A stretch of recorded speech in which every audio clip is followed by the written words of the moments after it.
Chers amis, Bordeaux vous souhaite à tous la bienvenue. Je suis heureux de vous accueillir dans notre belle capitale d'Aquitaine, la plus belle des capitales.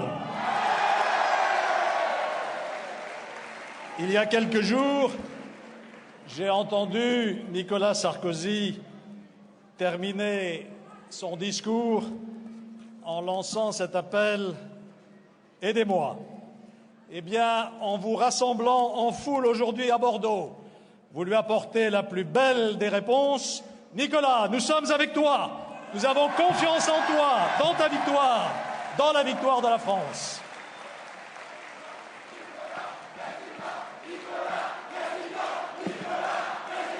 Oui,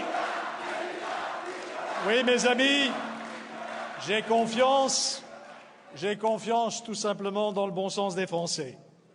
Ils voient que, malgré la gravité des crises qui se sont succédées depuis 2008, notre pays a mieux résisté que d'autres et que, surtout, il s'est réformé et modernisé comme jamais depuis longtemps.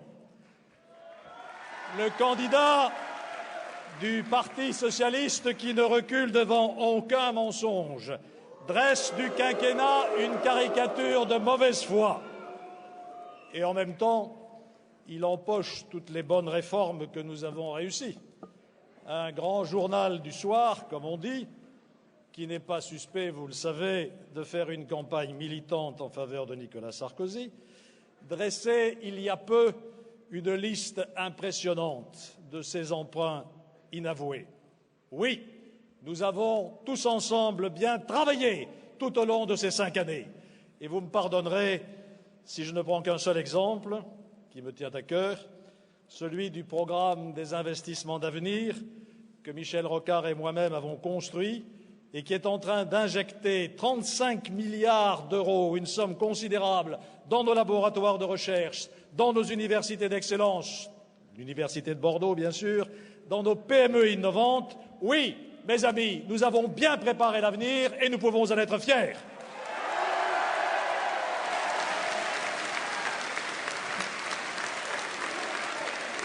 J'ai confiance aussi dans le bon sens des Français parce que je sais qu'ils ne se laisseront pas berner par les improvisations approximatives ou les palinodies incessantes du candidat socialiste. Je ne vous infligerai pas la liste de ces rétropédalages sur le quotient familial, sur l'âge de la retraite, sur l'euthanasie, sur le mariage homosexuel, sans parler de la finance, dont il n'a pas la même horreur à Londres qu'à Paris. On s'y perd. Une seule chose est sûre, il s'est mis dans une contradiction dangereuse. D'un côté, il promet de ramener à zéro le déficit de nos comptes publics, et de l'autre, il multiplie les engagements de dépenses sans proposer une seule économie sérieuse.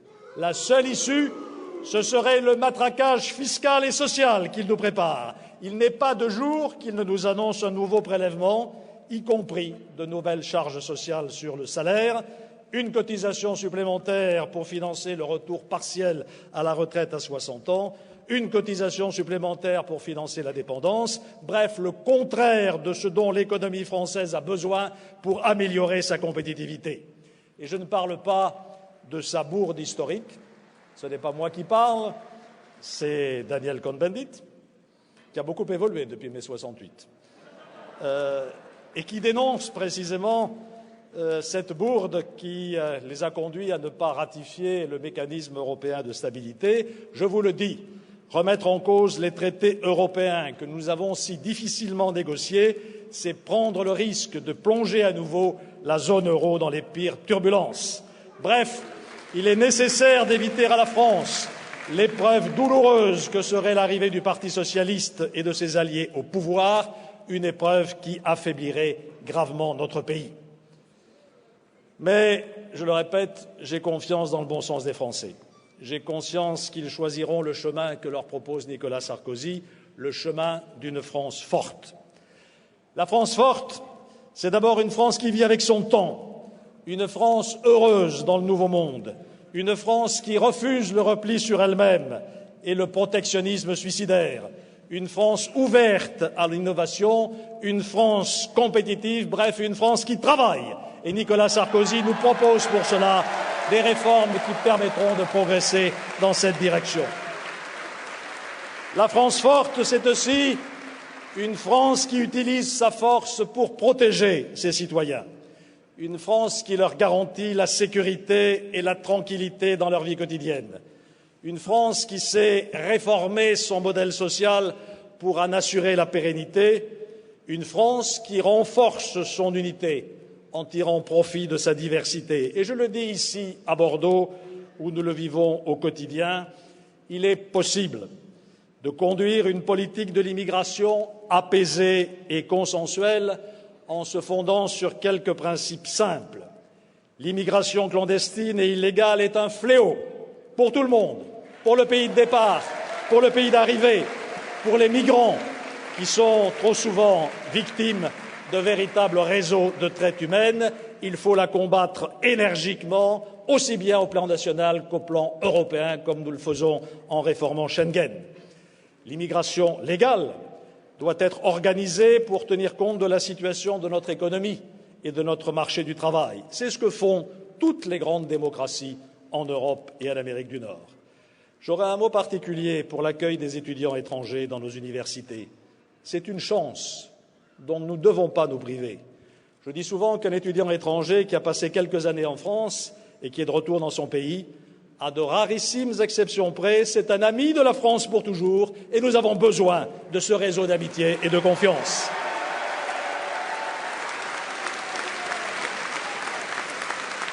Je ne voudrais pas oublier de dire qu'une France protectrice de ses enfants, c'est encore une France qui donne à chacun sa chance en améliorant sans cesse son éducation nationale. Nicolas Sarkozy a fait dans ce domaine des propositions ambitieuses, originales, qui sont en train, j'en suis sûr, de faire leur chemin, y compris dans le monde enseignant, qui y trouvera, j'en suis sûr, la perspective du nécessaire rehaussement de sa place dans notre société.